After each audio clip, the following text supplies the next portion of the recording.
কাজ করার সময় যদি আপনাকে কোনো রো আপনাকে ফিক্স করতে হয়, ফিক্স বলতে যদি এমন হয় যে দেখেন আমি নিচের দিকে যদি যাই, তাহলে দেখেন যে আমি আমার হেডার যে রোটা সেটা আমি দেখতে পাচ্ছি না, বা আমি যদি এভাবে ডান দিকে সরতে থাকি তাহলে আমার একেবারে বাম দিকে যে রোতে কি আছে সেটা আমি সরি কলামে কি আছে সেটা আমি দেখতে পাচ্ছি না। তো সেক্ষেত্রে আমি যেটা করব, আমাকে এটাকে উপরের যে প্রথম রোটা এটাকে আমাকে ফিক্স করে দিতে হবে যেন এটা সবসময় থাকে। এটা করতে গেলে উপরে ডান কোনায় দেখেন এখানে ছোট্ট একটা চার কোনা একটা বার আছে।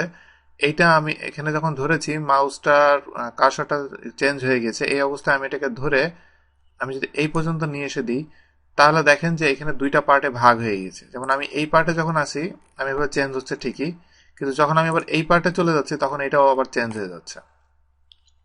তো এই যে চেঞ্জ হয়ে যাচ্ছে, এই চেঞ্জটা আমি এখান থেকে না করে, যেহেতু দুইটাই চেঞ্জ হচ্ছে, আমি এখন যদি ভিউতে যে এইখানে এই যে ফ্রিজ পেন্সের ভিতরে আমি যদি ফ্রিজ পেন্সে আমি ক্লিক করি তাহলে এখানে দেখেন এবার আমি যদি নিচের দিকে যাই তাহলে এটা ফ্রিজ করে ফেলেছে। যদিও এটা আমি আনফ্রিজ করছি কারণ এটা আরেকটু উপরে উঠবে, এখানে যাবে। এই অবস্থায় এটাকে আমি যদি ফ্রিজ পেন্স দিই তাহলে এবার আমি যেখানেই যাই, যতই নিচে যাই না কেন, সে কিন্তু এই উপরের যেই রোটা এটাকে সে ফিক্স করে রাখবে। এরপরে আমি যদি ডান দিকে একইভাবে যেতে চাই, ডান দিকে একইভাবে যেতে গেলে এখানে দেখেন ডান দিকে যাওয়ার ক্ষেত্রে আমি এটাকে যদি ফিক্স করতে চাই তাহলে আমাকে এখানে অপশন আছে যে ফ্রিজ টপ রো, আরেকটা আছে ফ্রিজ ফার্স্ট কলাম।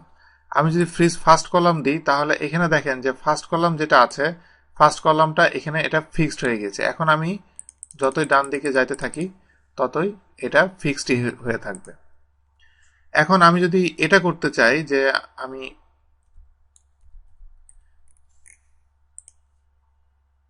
এটাকে আগে আনফ্রিজ করছি, আমি যদি এটা চাই যে প্রথম যে দুইটা রো আমি, কারণ আমি প্রথম দুইটা কলাম, এই দুইটা কলামকে আমি ফ্রিজ করতে চাই, এখানে কিন্তু অপশন আছে ফ্রিজ ফার্স্ট কলাম, বাট প্রথম দুইটা কলামকে আমি যদি ফিক্স করতে চাই সেক্ষেত্রে এই যে ডান কোনা এখানে একটা চার কোনা যে আইকন দেখতে পাচ্ছেন, এই আইকনে আমি যদি ক্লিক করি একইভাবে রো এর মতো এই পর্যন্ত নিয়ে দিই, নেওয়ার পরে এবার এটাকে আমি যদি ফ্রিজ দিই, ফ্রিজ পেন দেওয়ার পর আমি যদি রাইটে যাই তাহলে দেখেন যে লাস্ট নেম ফার্স্ট নেমের যে রোটা সেটা কিন্তু সবসময় আমাকে শো করছে। তো এভাবে আপনি আপনি যদি রো বা কলাম আপনি ফ্রিজ করতে চান, এভাবে আপনি চাইলে ফ্রিজ করতে পারবেন। এবং এখানে স্প্লিট যেটা, স্প্লিট অলরেডি সিলেক্টেড হয়ে আছে কারণ এটা স্প্লিট মুডে আছে। আমি যদি স্প্লিটটা উঠিয়ে দিই তাহলে এটা আবার আগের ফরম্যাটে ফিরে যাবে।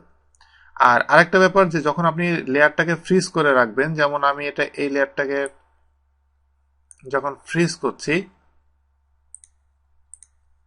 ফ্রিজ করার পরে এটা আমি নিচের দিকে নামালাম, কিন্তু একটা জিনিস আপনাকে মাথায় রাখতে হবে, প্রিন্ট করার সময় কিন্তু আপনাকে ফ্রিজ করার পর আপনি নিচে যাচ্ছেন, এর জন্য প্রিন্টের কোনো চেঞ্জ হবে না। প্রিন্ট করার সময় স্প্লিট অপশন উঠিয়ে দেওয়ার পরে এভাবে যে ফরম্যাট দেখতে পাচ্ছেন এই ফরম্যাটে এটা প্রিন্ট হবে।